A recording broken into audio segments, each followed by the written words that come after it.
Desde tu perspectiva de economista, ¿qué es algo que te encantaría que la sociedad entendiera mejor? Un principio teórico, económico, que crees que le haría mejor a la gente al momento de analizar su contexto. A mí me encanta el concepto de la inflación. Siento que si los ecuatorianos hubiéramos entendido qué significa a cabalidad la, la inflación en los noventas, probablemente su patrimonio les alcance para las 2 o 3 generaciones venideras. Entonces no sé si hay algo que se te viene a la cabeza y algo que puedes medir tú en la sociedad que no entienden y que sería genial que lo entiendan. A ver, yo creo que sería muy, muy importante que la gente entienda como cuál es el rol de las instituciones, ¿no? El hecho, por ejemplo, de que a veces se cree que existe una dicotomía entre mercado y el Estado, por otra parte, ¿no? Y que la gente entendiera que en realidad no es así, que son dos mecanismos de coordinación social que el uno se complementa con el otro. De hecho, no puede existir mercado si no existe Estado, porque el Estado es el que garantiza los derechos de propiedad en una sociedad. Entonces, me gustaría que la gente como entienda muchísimo mejor que eso no es una disyuntiva. No es que o lo hace el mercado o lo hace el Estado, sino que para algunas cosas el mercado funciona muy bien y para otras cosas, en cambio, el Estado es el que tiene que generar, digamos, esa dinámica social. Entonces, eso creo que es algo que me gustaría que la gente entienda muchísimo más, ¿no? Claro, porque ahora hay mucho discurso en redes sociales, tú sabes cómo se distorsionan las cosas, ¿no? Entonces, todos estos jóvenes que entramos a la fuerza laboral o que estamos en la parte universitaria, escuchamos todos estos discursos de cómo el Estado frena la producción, por ejemplo, o el crecimiento económico. Pero más bien si el Estado no entrara a regular muchas cosas, se generarían unos monopolios que sin precedentes, ¿no? Que no entendiéramos realmente las consecuencias de. Entonces, me encanta tu enfoque y ¿cómo lo hacemos? ¿Cómo hacemos que la gente entienda esto? O sea, yo creo que hay que entender que, por ejemplo, una sociedad sin Estado, con Estado nulo, sería más cercano, digamos, a uno de estos países súper, súper pobres en el África, donde el Estado no tiene capacidad estatal alguna, no puede hacer cumplir la ley, por ejemplo, que eso es clave, digamos, para el desarrollo económico, ¿no? Eh, y que, digamos, se vaya como rompiendo este mito de que en los países desarrollados es por obra y magia del mercado, cuando no es así. O sea, cuando han existido decisiones deliberadas de la sociedad que se han puesto en conjunto, de acuerdo, y que han llegado a un pacto social, porque eso en esencia es el Estado, es el pacto social que tenemos las personas que vivimos en una comunidad. Entonces, en ese pacto social, obviamente, por ejemplo, se cobran tributos, y se cobran tributos con un fin específico. Por ejemplo, se cobran tributos para financiar la seguridad pública. De hecho, los de Estado-Nación surgen así, por el hecho de que sin Estado los ciudadanos vivían en lo que Hobbes te dice como este estado de la naturaleza, en el cual, digamos, el hombre es lobo del hombre, ¿no? Y que se destruyen el uno al otro mismo, ¿no? Entonces, que un hombre por sí mismo es capaz de tomar cualquier cosa de la naturaleza, incluso la vida de otro ser humano. Y esto, digamos, se rompe con la creación del Estado, ¿no? Entonces, el Estado llega para decir, ustedes, hombres, no se maten los unos a los otros, yo tengo el monopolio de la fuerza y mi rol es ese, ¿no? Evitar que ustedes se transgredan el uno al otro. Y esto justamente es lo que hace que la sociedad pueda progresar en el tiempo, ¿no? Pueda hacer, por ejemplo, que se cumplan lo otro que te decía, que son los derechos de propiedad, que es clave para que una sociedad también prospere, ¿no? Para que tú puedas invertir, para que tú puedas prosperar, digamos, también como ser humano, ¿no? Entonces yo creo que, digamos, esta disyuntiva a veces es la que nos entiende, ¿no? Que los mercados son necesarios, pero que el Estado también es necesario. Justo hablaste de una palabra clave, capacidad estatal. ¿Crees tú que tal vez ahí está la principal diferencia entre un país desarrollado y un subdesarrollado? Totalmente, totalmente. De hecho, o sea, bueno, te cuento un poco, ¿no? Mm. Eh, Bueno, yo estudié, bueno, primero empecé estudiando, digamos, administración. Después me di cuenta que me gustaba más la economía por el enfoque social que tiene. Y finalmente me di cuenta que la economía a veces abstrae, hace algunas abstracciones que no son del todo correctas, ¿no? Entonces, por ejemplo, justamente esta abstracción de que eh, el Estado a veces en algunos modelos económicos no existe o digamos, por decirlo así, en otros modelos económicos se entiende que el Estado por sí mismo tiene la capacidad de hacer cumplir la ley cuando no es así.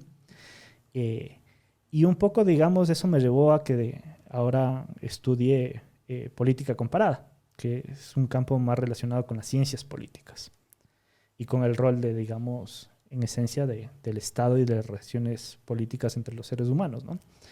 Y ahí yo me he dado cuenta que, digamos, sí, principalmente uno de los principales factores, porque esto es multicausal, ¿no? Entre una nación exitosa y una nación que no es exitosa, que ha fracasado, por decirlo así, es justamente el tema de la capacidad estatal, ¿no? Cuando me refiero a capacidad estatal, también, digamos, ese es un concepto eh, que puede ser abordado de distintas formas, ¿no?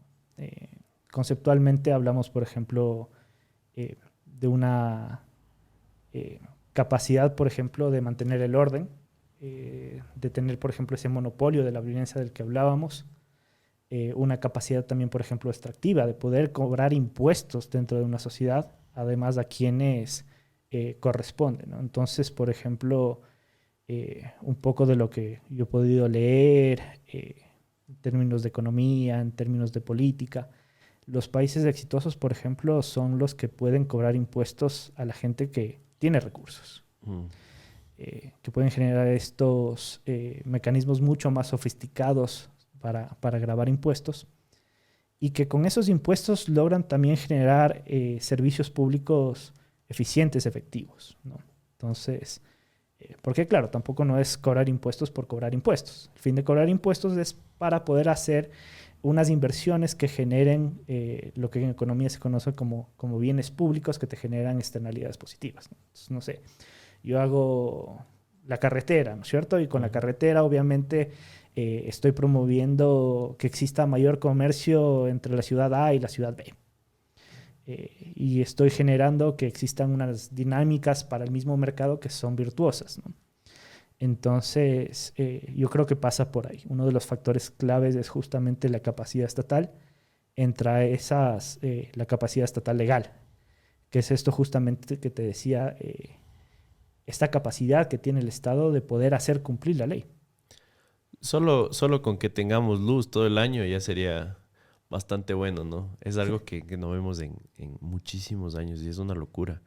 Y solo como una comparativa, me acuerdo que cuando fui a Estados Unidos tuve el honor de estar en Florida, tuve el chance de ir a Disney y me acuerdo que veía que la carretera tenía 12 carriles, asfaltados perfectos. Y era en una parte media como selvática de Florida en la cual solo hay campo travieso. Entonces me sorprendió la planificación que había. O sea, en serio fue como que un empresario de la mano del Estado fue como, chévere, vamos a crear este parque de diversiones y vamos a crear una infraestructura que va a ser tan atractiva que va a venir todo el planeta acá. Entonces ese para mí fue un gran ejemplo de cómo eh, los impuestos y bueno, también el tener la capacidad de imprimir billetes hasta cuando quieras con un banco central tan poderoso como la Fed, invertidos en la infraestructura de un país, en serio puede traerle riqueza desde muchos ámbitos. Me voló la cabeza. Ahora, regresando al Ecuador, ¿crees tú que la desigualdad económica es evitable de alguna u otra forma? ¿Se puede llegar a un país en el cual podemos eliminar o la pobreza tal vez? Ahora, yo creo que la desigualdad económica es un problema, ¿no? Es un problema social. Eh, pero no creo que toda desigualdad es mala per se, ¿no? Ok. Entonces creo que podemos diferenciar en dos tipos de desigualdades. O sea, desigualdades que son negativas para la sociedad, que vienen asociadas a estructuras históricas, culturales de la sociedad que no deberían tener ningún... eh, son creaciones del hombre que realmente, digamos, no tienen ningún sentido, ¿no? O sea, Si tú ves, por ejemplo, no sé, me refiero como a estas desigualdades entre que, no sé, una persona indígena, por ejemplo, en el Ecuador, gana muchísimo menos que una persona mestiza. O una persona afroecuatoriana tiene muchísimos menos oportunidades que una persona mestiza. Una persona del campo tiene muchísimas menos oportunidades que una persona que vive en la ciudad. Y estas, digamos, creo que son desigualdades nocivas. Ahora creo que existen desigualdades que son positivas o que se generan, o estas desigualdades provienen también de, digamos, no sé, que tenemos, ¿no es cierto?, dos empresas y el empresario de cierta empresa innova y saca un mejor producto. Y esto hace que, digamos, sus ventas aumenten y genera una desigualdad frente al empresario B que no lo hizo. Esa creería que es en cambio una desigualdad positiva para la sociedad, ¿no? Entonces, yo creo ahí que, y este digamos que es un planteamiento que hace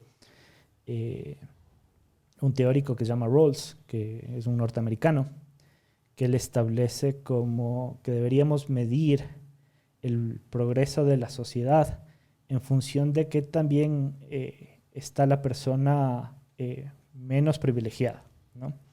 Y él te habla de que las desigualdades sí deben de existir, siempre y cuando esas desigualdades generen valor agregado para toda la sociedad, ¿no? Entonces, cuando esas desigualdades te generan, por ejemplo, una mayor productividad, yo creo que deben de existir. Pero en cambio, estas desigualdades estructurales que no tienen como una razón de ser, creo que el Estado sí tiene el deber y por medio de políticas públicas para ir reduciendo esas brechas, ¿no? Entonces, eso se logra evidentemente cuando generas bienes públicos, ¿no? Cuando, por ejemplo, el acceso a la educación, a la salud, terminan siendo gratuitos, ¿no? Que en términos económicos en realidad no es que son gratuitos porque se financian con impuestos, pero digamos no se le cobra al ciudadano, ¿no? O se le cobra por un mecanismo en el cual no depende de una tarifa fija, sino que es una tarifa progresiva en el cual el que más tiene, más aporta y, digamos, genera como este bien común para la colectividad.